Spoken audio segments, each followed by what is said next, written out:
Bienvenidos, durante esta clase virtual vamos a continuar viendo sistema cardiovascular. En esta ocasión vamos a ver vasos sanguíneos.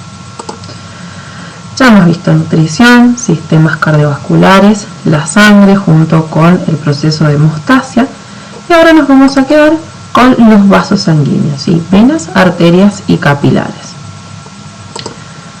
Comencemos. ¿Cómo es en realidad la estructura de los vasos más común en nuestro sistema cardiovascular? Es la siguiente.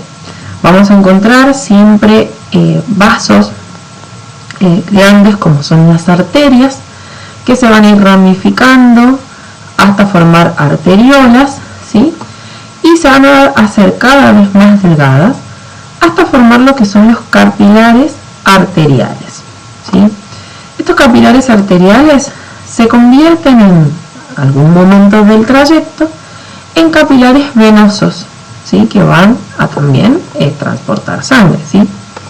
Estos capilares venosos se van a hacer cada vez más gruesos hasta formar vénulas y más gruesos a su vez hasta formar una vena, ¿sí? Siempre vamos a encontrar, en realidad generalmente, esta estructura de vasos, ¿sí? Arteria, arteriola, capilar arterial, capilar venoso, vénula, vena, ¿sí? ¿Cómo diferenciamos una arteria de una vena? Además de por su estructura, que ya la vamos a ver, la vamos a diferenciar porque las arterias salen, ¿sí? O parten desde el corazón, ¿sí? Salen del corazón hacia lo que es el resto del organismo. Y las venas entran al corazón, ¿sí? O se dirigen hacia el corazón, ¿sí? Este es otro esquema donde vamos a ver una arteria, ¿sí? Junto a una vena, y ambas van a estar conectadas por los capilares, como vimos recién, ¿sí? Sería arteria, arteriola, capilar arterial, capilar venoso, vénula, hasta vena. Este esquema es importante porque comenzamos a ver que hay diferencias estructurales entre lo que es la arteria y la vena, ¿sí? Recordemos que la arteria sale del corazón y que la vena entra al corazón, ¿sí? Esto es importante que lo recuerden. Les va a ayudar también al momento de saber en qué vaso sanguíneo estamos cuando veamos el recorrido de la sangre. Veamos esta diferencia estructural de arteria, vena y capilar, ¿sí? Comencemos entre las arterias y entre las venas, ¿sí? ¿Qué es lo que tienen en común y cuáles son sus diferencias? Ambos vasos, ¿sí? Van a tener tejido conectivo por fuera, o sea, en la parte más externa del mismo, ¿sí? Vamos a ver que acá tenemos tejido conectivo y acá también. En el caso de la vena hay un poco más de tejido conectivo que en la arteria. La capa, digamos que media, va a ser la formada por fibras elásticas y musculares, ¿sí? Esta musculatura es lisa, ¿sí? Pero para el caso de la vena es muy delgada y para el caso de la arteria vemos que hay una capa importante de fibra elástica y muscular, ¿sí? Que esto le va a permitir la función a la arteria, ¿sí? Y por último, en la parte más interna vamos a encontrar el endotelio, ¿sí? Que es la capa, como dijimos, más interna tanto de arterias como de venas, ¿sí? Este endotelio va a estar acompañado por su lámina basal, que es también un poco de tejido conectivo, ¿sí? Como todo epitelio, ¿sí? Cuando ustedes vieron la parte de tejidos, vieron que todo epitelio, como es el endotelio, está acompañado por una lámina basal. Bien, ¿qué otra característica tienen en este caso las venas que no tienen las arterias? Bueno, las venas tienen válvulas, ¿sí? Que en realidad van a permitir que la sangre retorne al corazón y que no vaya a circular en sentido contrario. Esta estructura, que lo más importante que rescatamos de la arteria es que tiene una gran capa de fibra elástica y muscular, permite que resista y mantenga la presión sanguínea, ¿sí? Son los vasos que van a aportar la sangre hacia el cuerpo, ¿sí? Y van a necesitar que la sangre salga con una gran presión, ¿sí? Por ende, son capaces de resistir esa presión, ¿sí? Y de mantenerla para que la sangre pueda perfundir a todos los tejidos del organismo o hacia los pulmones, ¿sí? Que vamos a ver cómo es ese recorrido. En cambio, la vena, como tiene una musculatura bastante delgada y una luz mucho mayor que la arteria, actúa como un reservorio de sangre, ¿sí? Permite almacenar gran volumen de sangre. En cuanto al capilar, vamos a ver que es un vaso muy delgado, ya sea un capilar arterial como un capilar venoso. Vamos a ver que solo está formado por el endotelio, ¿sí? Y por fuera va a tener esa lámina basal de tejido conectivo que tiene todo epitelio, ¿sí? Bien. ¿Cómo es que difunden las sustancias en los capilares, ¿sí? En estos últimos vasos que acabamos de describir?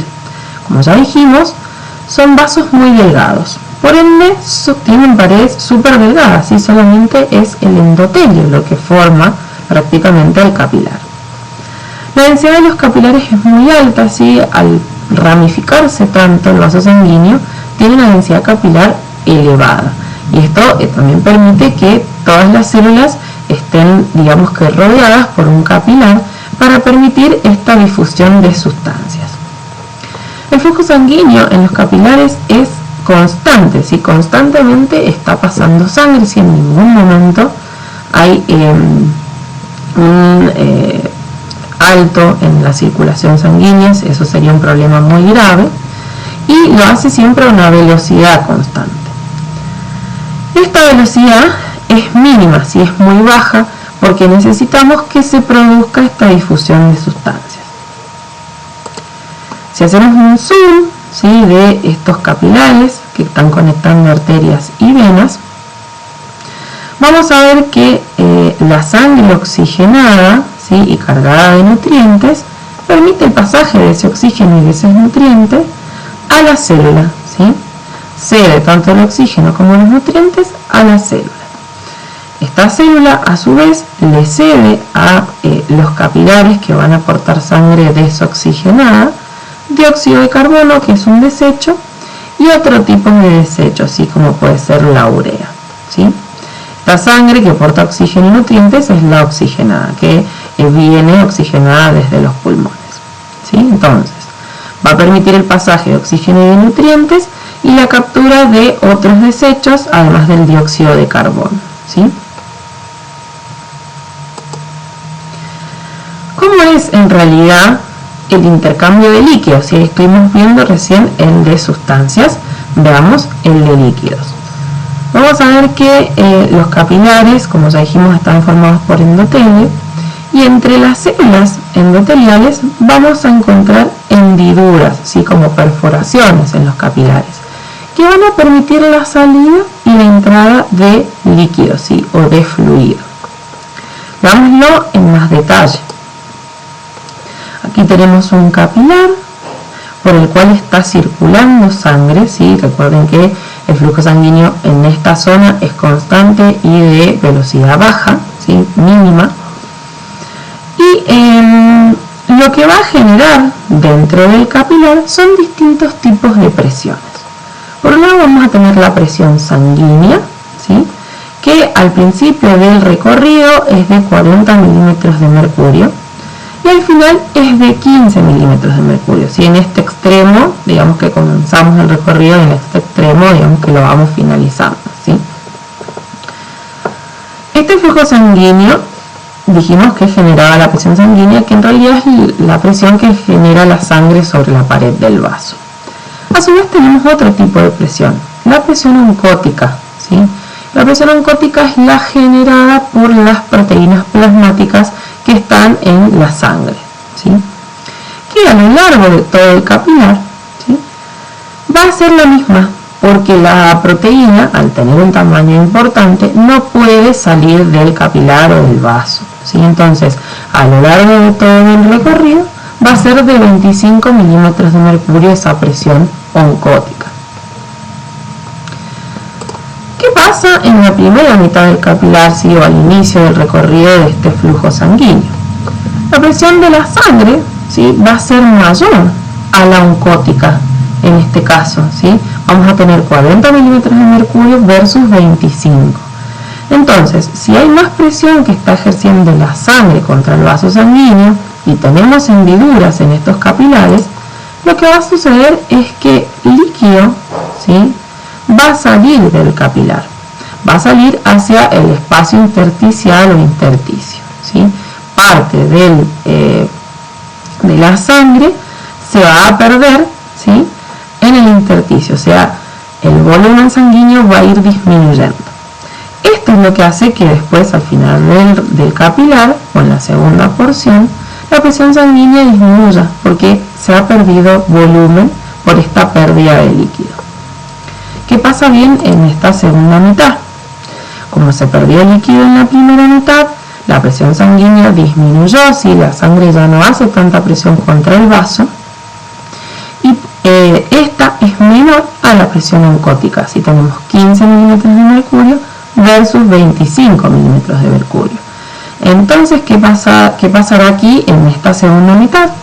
Bueno, lo que sucede es que parte del líquido que queda en el intersticio es capaz de volver a ingresar, porque la presión oncótica es mayor, ¿sí?, que la presión sanguínea. Eso permite el ingreso de líquido, de fluido, al capilar. Esto mantiene una especie de equilibrio, ¿sí?, porque si no estaríamos constantemente perdiendo fluido, perdiendo volumen de sangre, y eso provocaría grandes problemas en nuestro organismo. Bien, vimos cómo se intercambiaban las sustancias y los líquidos en los capilares. Vamos un poco a ver lo que es la perfusión. Ya habíamos dicho que era el aporte de sangre a los distintos tejidos del organismo, o la llegada de la sangre. Va a estar regulada principalmente por la constricción o la dilatación de las arteriolas, porque recuerden que son los vasos que tienen una capa muscular mayor y permite esta contracción o dilatación.